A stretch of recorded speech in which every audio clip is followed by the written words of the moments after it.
mga ka-laptop, no? For today's video mga ka-laptop is nandito naman tayo sa ating mini fish barracks. So ngayon mga ka-laptop, i-update ko kayo kasi naglinis tayo dito kaninang umaga, no? And hindi pa tayo nag-water change, syempre. So may update ako sa inyo. Let's go. So yan mga ka-laptop, wala na yung mga damo dyan sa gilid. Yan. As you can see, may ano tayo dito, holisting. Yan. Nilinisan natin dito mga ka-laptop. And update sa ating plants. Ito na yung plants natin mga ka-laptop. Kulang na lang nito is ilipat natin sa malaking lagayan para hindi masira yung mga yung mga plants natin, no. So buti na yung bakupa is tumubo talaga siya, and then mataas na siya. Ayan, no.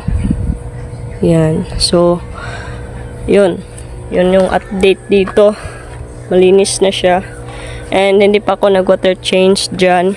Bukas na ako mag-water change mga ka-laptop kasi may i-arrange ako dito or parang new phase sa ating mini fish barracks, no. So dito mga ka-laptop, tinitingnan ko lang yung mga isda ko dito, yung sa red dragon natin. Nagbabakas sakali tayo na baka may fry na tayong makuha.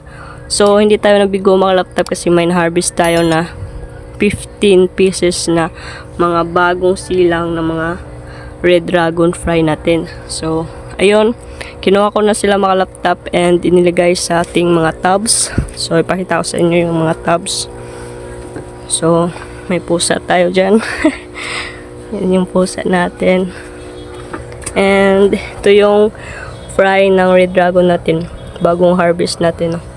Yan sila, sobrang dami. Yan.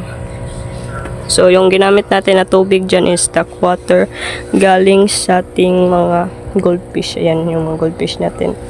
And then ayun, ito yung third batch ng red dragon natin. And medyo mga malalaki na yan sila mga laptop.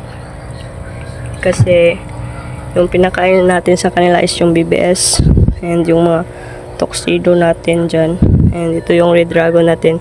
Fourth batch na yan. And ayun, update ko kayo sa susunod mga ka-laptop kapag medyo maluwag na dito sa ating mini fish barracks. So yan, yung ilalagay natin dito mga laptop na mga isda is hindi ko pa alam kasi wala tayong breeder, bagong breeder mga ka-laptop. So siguro yung mga anak na lang siguro natin yung ilagay natin dito pansamantala. So sa mga gustong bumigay dyan, ay bigay kayo ng mga materials, no, para marami tayong ma-breed. So dito sa ating red dragon, balak ko kasing ilipat sila lahat dito para mas marami yung breeder natin. So konti lang naman yung male dito and marami yung female sa nakikita ko mga ka-laptop. Then yung blue dragon natin naman dyan is hindi sila na matayan. And then sa tuxedo natin mga ka-laptop, yan yung mga tuxedo natin. Yan, sobrang dami nila, no. So hindi pa sila malaki pero may kulay na sila. And dito yung breeder natin, and then may nilagay akong mga fry dito, medyo malaki na sila mga laptop. So yun yung idagdag natin sa mga breeder natin. And then dito is green water na talaga to. Hindi ko na alam kung nasan yung isda dyan. So ayun mga laptop, yun lang naman na kasi yun lang yung update natin mga laptop. Hindi ako naka water change kasi galing tayo naligo sa dagat, no.